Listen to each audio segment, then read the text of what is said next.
안녕하십니까. 순천향대학교의 김용하라고 합니다. 오늘 그 선진 사회복지연구회가 주최하는 토론회에서 복지 포퓰리즘 어떻게 막을 것인가와 관련해서 주제 발표하게 된 것을 굉장히 영광스럽게 생각합니다. 선진복지사회연구원은 사실은 우리 지금 지금 사실은 우리 복지계 하면은 굉장히 어떻게 보면은 그 복지 포퓰리즘을 어떻게 보면 조장하기도 하고 또 굉장히 이렇게 이끌기도 하고 하는 뭐 그런 상황인데 이 시민사회단체로서 이정숙 대표님은 상당히 그 객관적이고 중립적으로 이 복지 국가 또 복지 사회 발전을 위해서 정말 애쓰시고 계시는 그런 분이라고 생각합니다. 이 자리를 빌어서 존경의 말씀을 드립니다. 오늘 이제 그 주제 발표할 내용은 뭐 너무 여러분들이 잘 아시는 내용이라서 뭐 제가 오늘 뭐 또 새로운 것을 어떻게 말씀드릴 거는 그렇게 많지는 않습니다만은 그럼에도 불구하고 복지 포퓰리즘에 대해서 한번 정리하는 것은 굉장히 중요하다고 생각합니다. 그래서 말씀을 이 파워포인트를 중심으로 해서 말씀드리도록 하겠습니다. 먼저 포퓰리즘이라는 게 뭐냐? 사실은 이제 복지 포퓰리즘 이야기하는데 실제로는 뭐 포퓰리즘은 복지 포퓰리즘만 있는 게 아닙니다. 사실은 뭐 굉장히 다양한 측면에서 뭐 예를 들면 뭐 대책도 없는데 재원도 없는데 세금을 깎아주겠다 하는 것도 복지 포퓰리즘입니다. 그것도 포퓰리즘입니다. 어떻든 국민들이 원하는 것이 있습니다. 근데 그 국민들이 원하는 것이 이 책임과 그 다음에 부담을 생각하면서 요구하는 그런 것이라면 당연히 우리가 따라야 되고 국민의 민의를 따라야 되는데 사실은 책임과 부담은 하지 않으려 하면서 요구만 하고 또 뭐 이런 정책들을 갖다가 바꾸자고 하는 것 뭐 이런 것들이 대체적으로 포퓰리즘이라고 생각합니다. 특히 이제 복지 포퓰리즘은 그런 포퓰리즘 중에서도 가장 심각한 포퓰리즘의 하나로 분류됩니다. 일반적으로 우리나라는 중복지도 뭐 제대로 하지 못하고 있는 나라로 생각됩니다. 그런데 어떻든 중복지를 하자고 주장하는 사람이 있습니다. 그리고 중복지 쪽으로 가야죠. 그렇지만 중복지에는 중부담이 병행돼야 됩니다. 중복지 하자면서 부담은 저부담하고 또 더 나아가 부담은 무부담, 아예 부담도 하지 않으면서 중복지 하자고 하는 것은 정말로 허무맹랑한데 그러한 것을 우리는 복지 포퓰리즘이라고 합니다. 우리나라도 사실은 고복지 할 수 있는 나라입니다. 고복지 못할 게 없죠. 그렇지만 고복지 하는데 전제는 고부담이고 중복지 하자는 전제는 중부담입니다. 그런데 고복지 하자면서 저부담하고 중복지 하면서 저부담하는 그리고 부담을 하지 않으려고 하는 것 이런 것이 전반적으로 복지 포퓰리즘이라고 정의할 수 있겠습니다. 뭐 지금 이 포퓰리즘이 전 세계적으로 굉장히 그 일반화돼 있고 퍼져 있는 것 같지만 지금 전체적인 이 지금 복지국가 북유럽 그 다음에 이제 이 대륙권 이 대륙권이라는 게 이제 그 독일, 프랑스 같은 이런 서유럽 국가 말하는 거죠. 그 다음에 남유럽 국가, 뭐 영어권, 영미권에 있는 나라 이런 나라들의 복지 지출을 보면 굉장히 빠르게 늘어났지 않습니까? 그렇지만 2010년대 넘어오면서 다 특히 북유럽 같은 경우는 오히려 감소됐습니다. 대륙권도 감소됐고 우리 복지 포퓰리즘으로 유명한 남유럽도 다 감소됐습니다. 영어권만 약간 그동안 복지 수준이 너무 낮기 때문에 약간 올라갔습니다. 그러니까 이 지금 복지 포퓰리즘이라는 게 전 세계에 만연돼 있는 것 같지만 복지 선진국의 대부분의 나라들은 2010년 넘어오면서 복지 지출을 억제하기 시작했습니다. 억제하고 있습니다. 그러니까 지금 이 복지 지출의 증가 속도, 사회보험 비용의 증가 속도, 우리나라는 GDP 대비 사회복지 지출의 비중이 12.5% 정도 되는 나라입니다. 그러면 OECD 국가의 평균은 20%이기 때문에 사실은 그 평균보다도 낮은 저복지 상태라고 할 수 있는데 그렇지만 현재 복지 지출의 증가 속도는 OECD 국가 또 중에서 1등입니다. 그러니까 우리가 낮은 복지 수준에서 굉장히 빠르게 복지 지출을 확대하고 있지만 여전히 복지 지출 수준이 낮은 것은 또 사실입니다만은 증가 속도가 엄청나게 빠르다는 것이 특징이라고 할 수 있겠습니다. 이 정부는 지금 사실은 우리가 사실은 이 오늘 뭐 북유럽 우리 최연혁 교수님이 또 발표하시겠지만 지금 북유럽 국가의 특징은 복지도 많이 하지만 경제가 굉장히 효율적입니다. 자유시장 경제를 굉장히 중요하게 생각하고 있습니다. 그런 측면에서 봤을 때 사실은 복지를 많이 하려면 결국 경제도 잘 돼야 되는데 문재인 정부는 사실은 경제도 복지적으로 생각해서 이 제대로 못 성장시킨. 그래서 실제로 뭐 우리 지금 여러분이 생각하기에는 우리나라 경제가 코로나로 인해서 어렵다고 생각하시지만 코로나가 발생하기 전인 2019년에도 우리나라 성장률이 굉장히 낮았습니다. 1%밖에 안 됐습니다. 이미 이 코로나 이전에 이 경제 상태가 반쯤 망가뜨려진 상태다. 그래서 그런 측면에서 봤을 때 우리가 이 그 소득 수도 성장이 뭐 대표적인 게 우리 최저임금 올리는 거 아닙니까? 물론 뭐 최저임금 올려야 되죠. 그렇지만 증가 속도가 문제죠.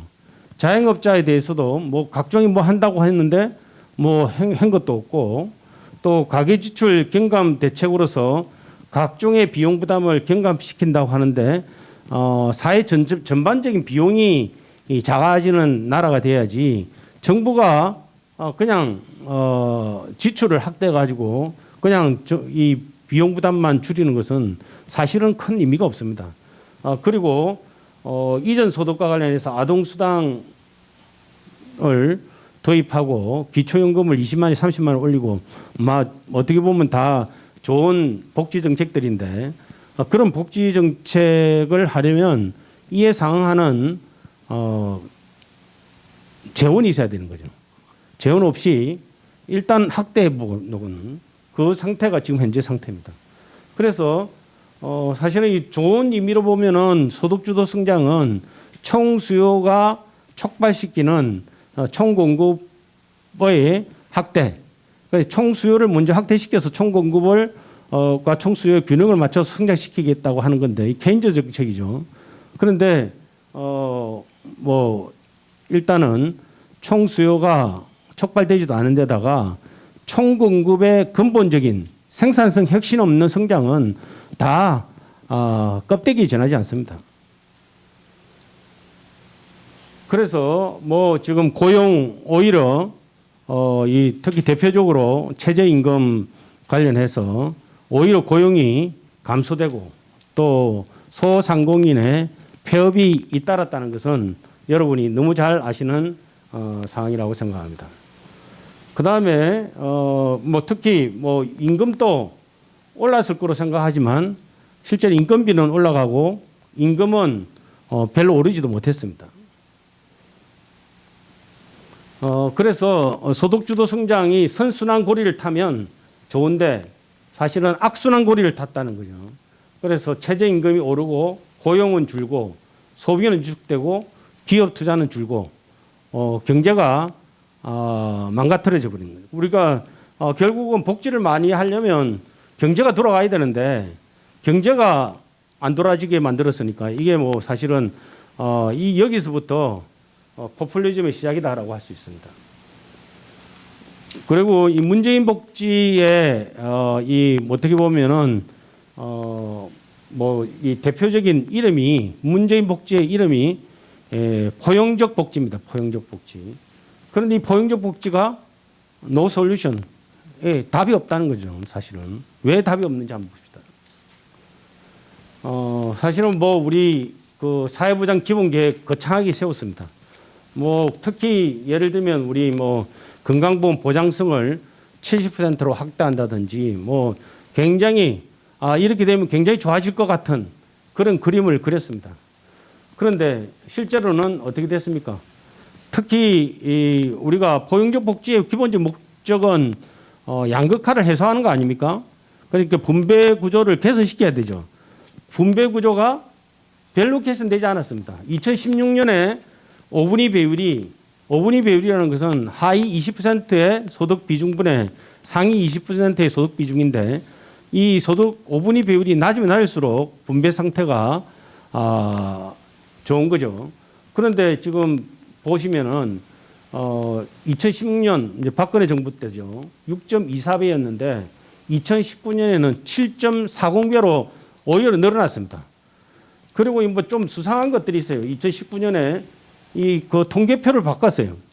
통계표를 바꿔서 이 분배가 개선된 것처럼 또 보이게 만들었어요. 이것도 한번 살펴봐야 됩니다. 자세히. 그런데 뭐 그런 정보를 갖다가 이 통계청이 쥐고 있으니까 알 수가 없는 거죠. 그 다음에 시장소득 빈곤율은 악화되고 가처분 소득의 빈곤율은 일부 개선됐지만 장애인 가처분 소득도 우리나라의 가장 취약계층이라고 할 수 있는 장애인의 가처분 소득도 오히려 악화됐습니다. 도대체 뭐를 위한 복지였습니까? 포용복지라는 게 장애인한테 장애인 가처분 소득 줄이는 게 포용복지입니까? 그 다음에 국민행복도 2021년에 국민행복도 매년 계산합니다. 우리 해피니스 리포트가 발표되는데 2021년에 우리나라의 행복순위는 62등입니다. 그런데 이 정권의 초기인 2017년에 우리나라 행복순위는 56이었어요. 국민행복도도 더 떨어졌습니다. 사실은 2015년, 16년에 뭐 우리 뭐 헬조선 해서 불행한 나라로 막 선전하고 다녔지 않습니까? 결과적이 뭡니까 이게? 행복 순위가 더 떨어졌어요. 그리고 우리가 일본하고 비슷했는데 전년도만 하더라도 일본은 오히려 56위로 올랐었어요. 그 다음에 이제 문재인 케어, 뭐 이 문재인 정부의 가장 큰 복지 정책 하면은 문재인 케어죠. 다 문재인 케어는 잘했다 이야기합니다. 그래서 이 건강보험 보장률 70%로 높이겠다라고 했는데 70% 2017년에 62.7%였습니다. 그런데 2019년에 64.2%로 지금 몇 퍼센트 올린 겁니까? 굉장히 많이 올렸죠. 한 1.5%포인트 올렸나요? 70%하고는 턱없이 부족한 거죠. 그래서 이 건강보험 보장률도 사실은 2014년에 63.2%로 생각하면 사실은 뭐 개선된 게 없는 거죠. 거기에다가 건강보험 재정은 지금 적립기금이 다행히 덜 줄어들었습니다. 원래 이 정부 계획대로 하면은 20조짜리가 10조짜리로 줄어들 것으로 예상됐는데 2020년하고 2021년도에 코로나로 인해서 우리 국민들이 병원에 안 갔어요. 병원에 안 가가 진료비 증가율이 거의 1% 내지 0%입니다. 그래서 정말로 국민들이 우리 문재인 정부를 좀 도와주고 있구나. 안 그렇지 않으면 뭐 사실은 재정이 10조 이하로 떨어질 수도 있는 건데 국민들이 이제 병원에 안 가셔가지고 이런 결과가 나온 거죠. 고용보험은 뭐 이 두 가지 문제입니다. 하나는 지금 전국민 고용보험 한다고 예술인 고용보험 작년 12월 달에 실시했고 이 특고 종사자 고용보험 7월 달에 시작했습니다. 그런데 그래 놓고 전국민 고용보험 했다고 막 떠듭니다. 그런데 고용보험의 실업급여를 받으려면 보험료를 예술인 고용보험 같은 경우는 9개월을 납입해야 되고 특고 종사자는 12개월을 납입해야 됩니다. 그러니까 보험료를 12달 내야 실업급여를 받을 수 있는 자격이 생기는 거죠.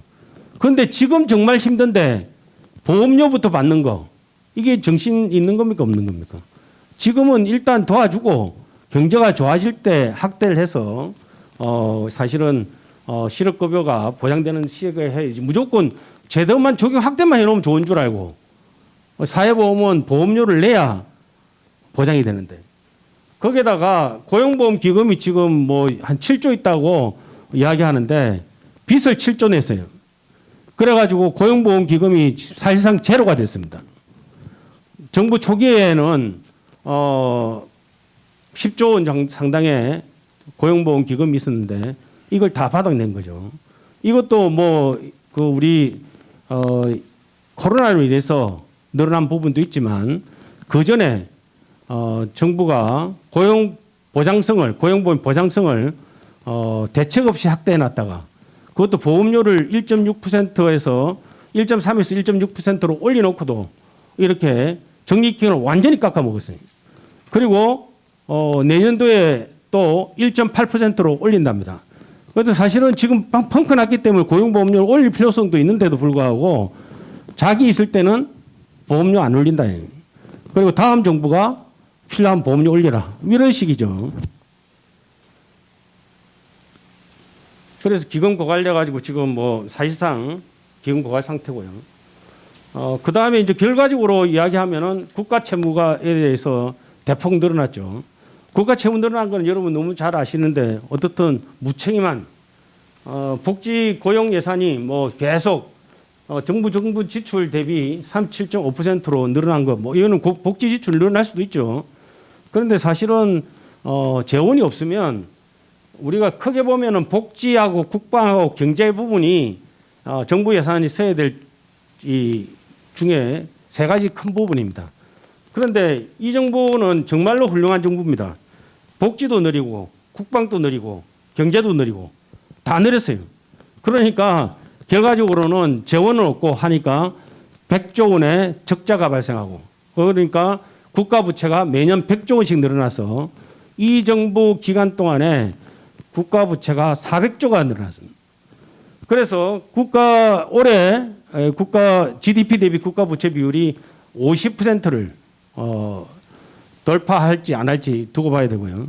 그 다음에 이제 2025년까지는 국가 부채 비율을 또 60%에 가깝게 최근에 지금 어제 지금 IMF에서 발표한 거에 의하면 우리나라 국가 부채 비율을 60% 넘게 예상을 했더라고요.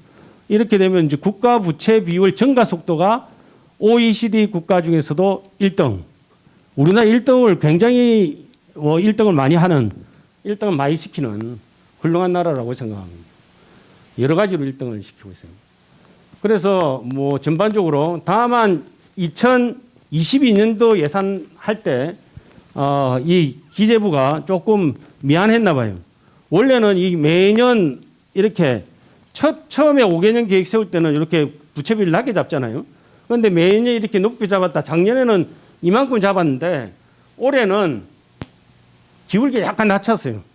조금 미안하니까 조금 낮췄죠. 그렇지만 그래도 GDP 대비 58.8%가 2025년에 될 것으로 예상되고 있습니다. 무엇보다도 지금 문제는 이 지금 매년 재정 수지 적자 100조 원이 발생하는 게 구조화됐다는 겁니다. 이제 이거는 뭐 근본적으로 뜯어고치지 않으면 바꿀 수 없는 100조 원의 경직적인 부채. 그러니까 이게 뭐 그냥 아끼고 말고 근본적으로 뭐 뜯어고치지 않으면 해결이 안 되는 100조 원 매년 적자가 100조 원 발생하는 구조. 그렇기 때문에 우리 IMF에서 62.6%까지 늘어난다고 예측을 한 거겠죠. 그게 그 다음 정부의 과제입니다. 그런데도 불구하고 지금 대선에서는 여야 막론하고 돈 쓰겠다는 공약밖에 없습니다. 거기에다가 뭐 이 국가 부채에 잡히지 않는 공무원 연금과 군인 연금의 부채가 1,000조 원 정도 됩니다.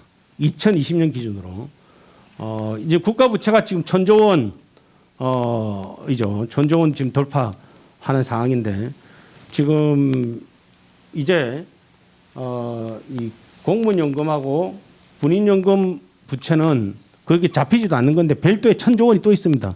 이 두 개의 연금의 미래 부채가 이거 어떻게 할 겁니까? 이거? 뭔가 대책을 세워야 되지 않겠습니까?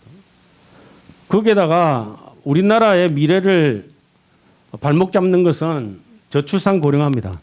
이 저출산 고령화에 대해서는 대책을 세워야 되죠. 아무 대책이 없습니다. 그러니까 미래가 없는 정부, 그러니까 미래는 알아서 되겠지 하는 생각. 이것도 포퓰리즘이라는 거예요. 왜냐하면 미래를 위해서 현재의 고통을 감수해야 되는데 현재의 고통을 감수 안 시키면서 고령화를 그냥 맨몸으로 맞이하게 만드는 이게 또 포퓰리즘이 아니겠습니까? 저출산 이거 뭐 사실은 행복도의 두 가지 척도 중에 하나가 이게 지금 사실은 출산율이 낮은 것도 불행하다는 증거입니다. 행복한데 왜 애 안 낳겠습니까? 중요한 지표 중에 이건 누가 뭐 책임은 뭐 이 정부의 책임은 아니겠지만 어떻든 이 정부 들어서 지금 출산율 초저출산율이 기록을 경신하고 있습니다. 작년에 0.83명에서 올해는 또 0.83명 또 돌파할 것으로 예상됩니다. 아마 0.80 정도로 또 돌파할 것으로 예상되고 있습니다. 그리고 특히 이제 지금 어제 그 OECD에서 예측한 게 우리나라의 경제 성장률이 1인당 잠재 경제 성장률이 0.8%로 해서 세계에서 꼴찌다. OECD 국가 중에서 꼴찌다라는 게 또 발표됐죠. 그것도 사실은 여기하고 관계 있습니다. 우리나라는 지금 노인 인구 비율이 한 16.5% 정도 되는데 지금 OECD 다른 이 일본이 지금 제일 높죠. 26% 이렇게 뭐 제일 높은데 이제는 2050년 가면은 우리나라가 일본을 앞서 가지고 일본은 2050년 가도 사실은 2065년 가도 36.2%밖에 안 되는데 노인 인구율이 우리나라는 46.1%가 됩니다. 세계에서 제1등의 고령화 국가가 됩니다. 노인 인구가 많은 것은 뭐 우리가 행복한 나라라고도 볼 수 있는데 그렇다고 해서 지금 이 노인 인구가 2명 중에 1명이 노인 인구가 된 상태에서 우리가 경제 성장을 잘할 수가 없는 거죠. 아무래도 이 경제 성장은 우리 그 젊은 사람 이 근로 세대 중심으로 해서 이루어지는 거 아닙니까? 노년 세대도 일조할 수는 있겠지만 주 생산 계층은 아니죠. 그런데 이 주 생산 계층이 거의 50% 수준으로 줄어드는 이런 상황에서 지금 뭐 우리가 고령화돼서 사실은 우리나라 성장 안 된다고 하지만 이거 보십시오. 지금 인구 문제로 성장이 안 되는 게 아닙니다. 인구 부담이 제일 낮은 상태예요. 지금이 역사적으로 인구 부담이 제일 낮은 상태예요. 과거에는 아이가 많아서 경제 부담이 컸고 미래는 어르신이 많아서 경제 부담이 큽니다. 지금은 최저 상태예요. 예를 들면 비경제활동 인구의 비율이 가장 낮은 시대입니다. 그런데도 불구하고 잠재 성장률이 3%를 못 맞춘다. 이거는 미래가 없는 거죠. 0.8%가 그냥 놓은 게 아닙니다. 뭐 대표적으로 적립기금이 2057년에 고갈됩니다. 여기 우리 청년들도 많이 와 계신데 여러분들이 대충 보면 한 95년생 뭐 그다음에 2000년생 뭐 이런 분들인데 이분들이 이제 노령이 되면 2065년 되면 노인이 되지 않습니까? 2060년이 되면 딱 2057년에 적립기금 고갈됩니다. 어떻게 연금 받습니까? 적립기금이 없는데. 물론 적립기금 없어도 연금 줄 수 있습니다. 그러려면 보험료를 현재 소득 대비 9%에서 30%로 올려야 됩니다. 국민연금 보험료만 30% 내야 연금을 지급할 수가 있습니다. 대책이 있습니까? 왜 대책 안 세우고 있습니까? 이게 포퓰리즘 아닙니까? 대책 안 세우는 게 포퓰리즘 아니에요. 이 사회보장위원회는 제가 계산한 게 아닙니다. 사회보장위원회가 계산했는데 2060년경에 사회복지 지출 비율이 27.6%, GDP 대비 27.6%. 이게 대충 스웨덴 수준입니다. 지금 현재 스웨덴 수준이에요. 그럼 우리도 이제 스웨덴 같은 복지국가가 2060년에 되느냐? 아닙니다. 왜 안 됩니까? 현재 우리나라 스웨덴의 노인인구 비율은 20% 정도밖에 안 됩니다. 노인인구 비율이 20%인데도 복지 지출을 27% 하는데 이때 우리나라 노인인구 비율은 46%거든요. 노인인구 비율이 45% 되는 상태에서 27.6% 돼봐야 중복지도 안 됩니다. 이 딜레마예요. 그러니까 복지 부담은 이제 스웨덴 수준으로 올라가는데 여전히 중복지도 못하는 상태가 되는 것. 이게 인구 문제고 이게 우리나라 복지가 안고 있는 이 딜레마라고 할 수가 있겠습니다. 이 포퓰리즘 대응에 대해서 말씀드리도록 하겠습니다. 기본적으로 우리나라 지금 돈 쓸 일이 너무 많습니다. 국민연금, 공무원연금, 사학연금, 재정불안한 거, 건강보험도 마찬가지입니다. 지금 8대 사회보험 중에서 지출 증가율이 가장 높은 게 아까 고용보험이 이제 문제가 심각하다는데 고용보험보다 더 심각한 게 노인장기요양보험입니다. 노인장기요양보험 추매나 중풍 어르신들 이렇게 돌봄하는 이제 보험인데 여기에 지금 증가율이 매년 한 18% 내지 19%입니다. 1년 증가율이 18% 19%예요. 이게 엄청나지 않습니까? 증가율이 18% 19% 되는 게. 그래서 지금 제가 계산을 해보니까 2060년 가면 건강보험료는 24%, 지금 내년에 6.99%거든요. 그런데 24%로 올려야 되고 노인장기요양보험은 현재 0.78% 정도 되는데 앞으로 6% 수준 이상 올려야 됩니다. 그러니까 노인장기요양보험과 건강보험만 해도 소득 대비 30%를 보험료 내야 돼요. 그래야 제도가 유지가 됩니다. 아까 국민연금 30%라고 했죠. 두 개만 합해도 소득 대비 60%를 보험료 내야 유지가 되는 게 미래 우리 앞에 기다리고 있는 미래입니다. 대책을 세워야 되는 거 아니에요. 그런데 소득의 60% 세금 빼놓고입니다. 보험료만 그것도 3개만 국민연금, 건강보험, 노인장기요양 3개만 소득의 60%를 보험료로 내야 될 판인데 어떻게 나라가 유지됩니까?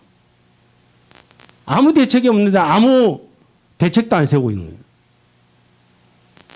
이게 포퓰리즘 아닙니까? 거기에다가 지금 총선, 이번에 대선 있죠. 그 다음에 지방선거 있죠. 또 2년 후에 총선 있죠. 선거 계속 있습니다. 선거할 때마다 공약 내놓습니다. 거기에다가 이 남북한 간에 우리는 특별히 북한이라는 존재가 있습니다. 이게 갈등이 심해도 돈이 많이 들고 갈등이 없어도 또 돈이 많이 듭니다. 갈등이 없애려면 또 북한에 돈을 퍼부어야 되니까. 이러나 저러나 지금 돈들 쓸 일이 앞으로 기다리고 있다는 얘기예요. 그리고 지금 글로벌 경제위기 넘어가면서 이게 전반적으로 우리나라가 이제 정부가 다 해야 될 듯이 큰 정부 구조로 나아가고 있습니다. 큰 정부 하려면 재원이 있어야죠. 돈 낼 준비는 안 돼 있는데 지금 이런 이야기만 하고 있는 거죠. 그래서 일반적으로 우리 정부 제출은 나가는 거 봐가면서 양출 재입하는 거지만 앞으로 이 포퓰리즘을 막기 위해서는 들어오는 거 봐가면서 써야 된다는 거예요. 양입 제출을 해야 된다는 거예요. 원래 교과서적으로는 양출 재입이지만 그리고 국가 부채 비율을 한 번 늘어난 거 줄일 수 없습니다. 그렇지만 더 이상 안 늘어나도록 GDP 대비 비율이 더 이상 안 늘어나. 지금 지금 올해 50%인데 50% 수준에서 60% 수준 넘어가지 않도록 최대한 억제할 필요가 있다. 그다음에 이제 우리 국민연금만 하더라도 지금 적립기금이 한 919조 원 됩니다. 그러니까 뭐 국민연금 걱정을 하지 않죠. 919조 원이나 되는 돈이 있는데 뭐가 걱정이야. 근데 이 돈이 그냥 한 번에 이제 그 베이비붐 세대가 국민연금 본격적으로 받기 시작하시면 한 번에 사라집니다. 그래서 2057년에 적립기금이 고갈돼 버려요. 그러니까 이게 지금 국민연금 같은 경우는 착시가 있어요. 지금 919조 원이 있는데 무슨 걱정? 그런데 이미 나가야 될 돈이 이미 줄 서 있는데 그때 되면 엄청나게 나가서 적자가 된다는 거예요. 그다음에 사회보험료가 사실은 엄청나게 비용 부담이 늘어납니다. 아까 27.6%가 사회보장 지출 비율이라고 했는데 그 중에서 한 22%는 사회보험입니다. 그래서 이 사회보험에 대한 통제 없이는 미래 없다라고 할 수 있고요. 그 다음에 전반적으로 고용을 촉진하는 그러한 성장 구조, 그 다음 산업구조, 고용구조도 자꾸 단기적인 부양책에 머물면 안 됩니다. 지금 사실은 소득주도 성장이 대표적으로 단기 대책이죠. 근본적인 것은 공급 부분에 있어서 생산성이 튼튼해야 됩니다. 이런 것이 이런 부분에 대한 투자도 또 해야 되고 뭐 할 일이 많은 거죠. 지금 국가 부채 기준도 지금 아까 말했듯이 공무원연금, 군인연금은 국가 부채에 포함되어 있지도 않다. 그다음에 인구 고령화가 진행되기 때문에 복지 지출은 불가피하게 늘 수밖에 없는데 그렇지만 재원은 조달하기는 더욱더 힘들어진다. 이게 우리가 안고 있는 문제다는 거예요. 그래서 어차피 지금 현재 지금 증가되는 것만 해도 지금 정세가 불가피한 상황입니다.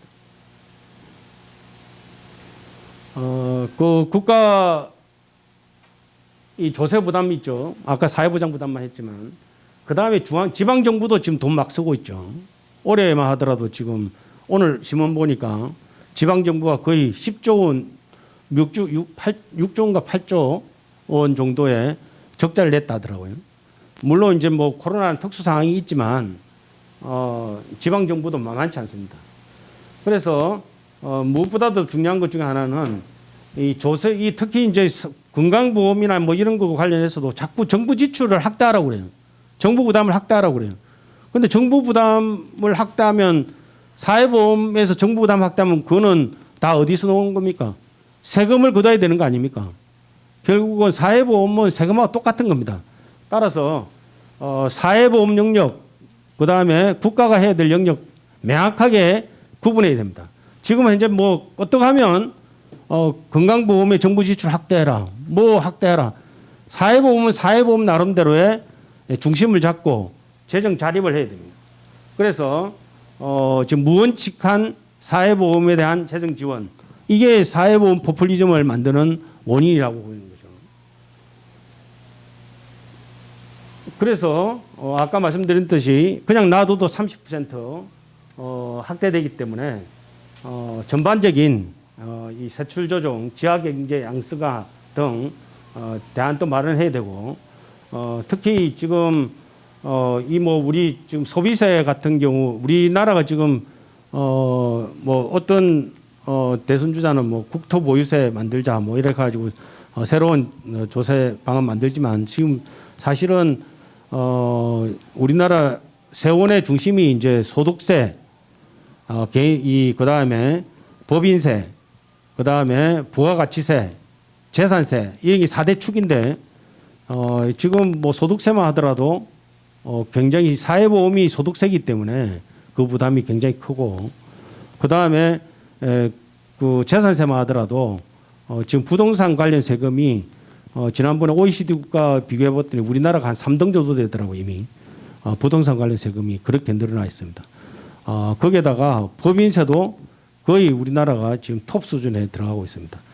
그래서 지금 올릴 수 있는 것은 소비세, 부가가치세밖에 없는데 또 부가가치세는 올리면 자영업자들이 타격을 받습니다.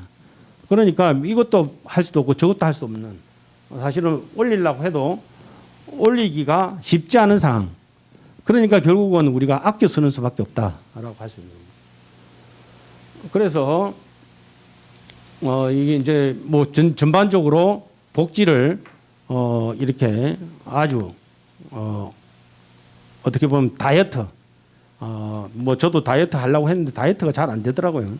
복지도 마찬가지인 것 같아요. 뭐 아마 다이어트 하려도 쉽지는 않을 것 같아요. 그렇지만 사실은 제가 다이어트 해야 되겠다는 생각은 하고 있습니다. 근데 잘 안 돼요. 그런데 해야 됩니다. 해야 건강해지지 않겠습니까? 지금 우리 복지도 지금 다이어트가 필요한 그런 상황입니다. 그래서 이제 무엇보다도 이 지금 건강보험 같은 경우는 사후적 치료적에서 예방적 개념으로 나아가야 된다는 거고요. 그 다음에 이제 우리 국민 기초생활보장하고 사회보험의 역할을 명확하게 해야 되는. 요즘 뭐 또 이 복지제도도 아닌데 새로운 개념의 포퓰리즘이 나타났습니다. 기본소득이라는 거예요. 기본소득. 그거는 정말로 이 사회보험료는 보험료를 내야 급여를 주는 거거든요. 비용 부담이 있습니다. 그런데 이 기본소득의 개념은 수당과 사회수당 같은 개념이기 때문에 비용 부담 없이 막 줄 수 있다는 거예요. 그냥 전 국민한테 그것도 소득 수준과 관계없이 전 국민한테 얼마씩 준다는 이거 얼마나 좋습니까? 심지어 고소득층조차도 박수를 보냅니다. 지난번에 88% 재난지원금 줬더니 12% 사람들이 야단났어요. 왜 우리는 안 주냐고. 이게 기본소득이라는 굉장히 매력적인 제도입니다. 그런데 그 한 번 할 때마다 15조 원씩 드는데 그 돈을 어디서 넣습니까? 도대체. 돈을 넣을 데가 없는데.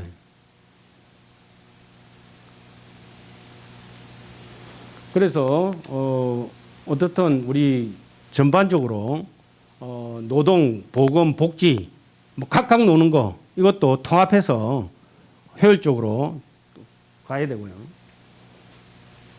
그 다음에 이제 이 무엇보다도 복지제도도 고용 창출을 지향하는 그런 복지제도로 가야 된다. 그래야 이 생산성이 있고 거기서 소득이 발생하고 복지도 효율적으로 될 수 있다는 이야기입니다. 그 다음에 이 전반적으로 이 관리제도 효율화, 특히 지금 사회보험료만 하더라도 국민건강보험공단에서 4대 사회보험료를 갖다가 징수하는데 사실은 소득세하고 같은 계이기 때문에 국세청에서 소득세 거둘 때 부과해서 거두면 됩니다. 건강보험에서 왜 몇천 명이나 되는 직원을 동원해 가지고 그 필요한 관리 비용만 하더라도 몇천억이나 드는 그런 식으로 징수합니까? 그것도 절감해야죠.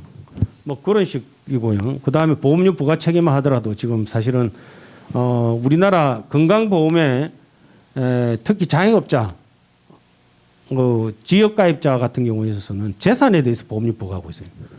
재산에 대해서 보험료 부과한 나라는 대한민국 하나밖에 없습니다. 온 세계에 사회보험료를 재산에 부과한 나라는 대한민국밖에 없어요. 왜 안 바꾸는지 모르겠어요. 뭐 나중에 또 이야기할 기회가 있을 것 같고요. 그래서 전반적으로 지금 올릴 수 있는 여력이 뭐 GDP 대비 지금 자동적으로 올라가게 돼 있죠. 자동적으로 국민 부담률이 지금 그래 나라도 2040년 가면 OECD 평균 수준에 들어갑니다. 그리고 지금 평균과의 격차 한 6.5% 정도인데 이거 지금 어떻게 또 조정하느냐 문제. 특히 우리가 취약한 부분이 지금 저출산과 관련해서 관련된 그런 예산, 가족 관련 예산 이런 것들이 다른 나라에 비해서 좀 낮은 수준이에요. 그래서 그런 부분들은 또 부족해도 또 해야 되고 그 외에 다른 부분에 대해서는 또 전략해야 되고 뭐 하는 그래서 우선순위를 가리는 그런 정책이 필요하다는 이야기입니다. 정리하면 뭐 우리 뭐 항상 이야기하듯이 성장, 복지가 같이 나가는 그런 구조로 가야 되고 특히 이 저출산 고령화라는 세계 유례 없는 최대 위기에 대응하기 위해서는 지금 해야 됩니다. 저출산 고령화가 막상 진행된 2040년대에 하면은 이미 늦어버립니다. 베이비붐 세대가 아직 근로세대에 있을 때 바꿔놔야 됩니다. 국가가 지속 가능한 구조로. 여기까지 오늘 말씀드린 걸로 하겠습니다. 감사합니다.